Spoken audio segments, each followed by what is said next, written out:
সাফ অনূর্ধ্ব-17 নারী চ্যাম্পিয়নশিপে দুর্দান্ত ফর্ম বজায় রেখেছে বাংলাদেশ। মঙ্গলবার বিকালে ভুটানের চাংলি মিথাং স্টেডিয়ামে নেপালকে 4-1 গোলে হারিয়েছে লাল সবুজের মেয়েরা। দলের হয়ে সুরভি আকন্ত প্রীতি হ্যাট্রিক করেন আর একটি গোল করেন Thuinu Marma. Double round robin league পদ্ধতিতে অনুষ্ঠিত টুর্নামেন্টে নেপালের বিপক্ষে এটি ছিল বাংলাদেশের দ্বিতীয় ম্যাচ। এর আগে 24 আগস্ট প্রথম দেখায় নেপালকে 3-0 গোলে হারিয়েছিল বাংলাদেশ। আজ আবারও নেপালের জাল কাপালো তারা, দিয়েছে এক হালি গোল।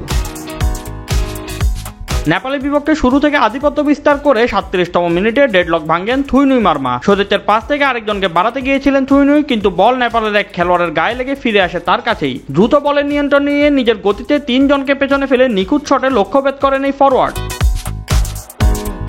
এরপর 45 মিনিটে প্রীতি বাংলাদেশের পক্ষে ব্যবধান দ্বিগুণ করেন।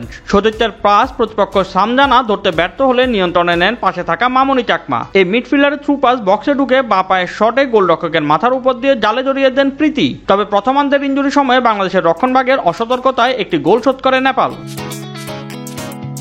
দ্বিতীয়ার্ধে নেপাল সমতা আনার চেষ্টা করলেও 76 মিনিটে কর্নার থেকে পাওয়া বল জালে জড়িয়ে নিজের দ্বিতীয় গোল করেন প্রীতি। এরপর 86 মিনিটে পূরণ হয় তার হ্যাট্রিক। পূর্ণিমা মারমার আড়াআড়ি ক্রস অনায়াসে জালে জড়িয়ে হ্যাট্রিক পূরণ করেন তিনি। শেষ 20 মিনিট বৃষ্টির মধ্যেও খেলা চলে, তবে বাংলাদেশের জয়ে বাধা হতে পারেনি তা। 4 ম্যাচ শেষে বাংলাদেশের পয়েন্ট 9। শিরোপা জিততে হলে এখন ভারতের বিপক্ষে জয় পেতেই হবে, কারণ প্রথম পর্বে ভারত বাংলাদেশের বিপক্ষে জিতেছিল। বাংলাদেশ ফিরতি দেখায় আগামী শুক্রবার ভুটানের মুখোমুখি হবে। Shoaib Shams, BD sports time.